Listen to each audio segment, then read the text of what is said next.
હા, એક શેઠ બહુ ધાર્મિક વૃત્તિવાળા માણસ હતા. હા, કોઈ યાત્રાળુ નીકળ્યા હોય તો એને બધાને હરિહર કરાવે, એના આંગણેથી કોઈ ખાલી હાથે ન જાય એવા દયાળુ સ્વભાવના.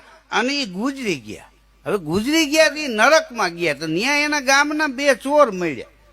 એ તો શેઠના પગમાં પડી ગયા ને એ રોવા માંડ્યા કે શું કામ રોવો? શેઠ કે અરે કે અમે તો ચોરી કરતા, દીનું દેખું રાતનું મેલતા નહીં, એટલે અમારી તો ખબર જ હતી કે અમારે અહીંયા જ આવવાનું હોય, પણ શેઠ તમારા આંગણેથી કોઈ ખાલી ન જાય, બધાના દુઃખમાં આખી જિંદગી ભાગ લીધો અને તમારે નરકમાં આવવાનું થયું.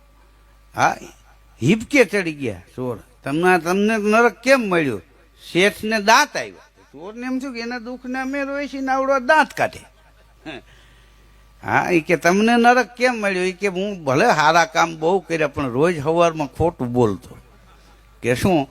એ કે હું પૂજા કરી નીકળું ને તો શેઠાણી તૈયાર થઈને ઉભા હોય, કાળો ભોટકા જેવું મોઢું, હેચેકનો પાવડર લગાડ્યો ને મને કે હું કેવી લાગુ છું? તો કે અતિ સરસ, અતિ સરસ. એમાં નરકે જવું પડ્યું. બોલો.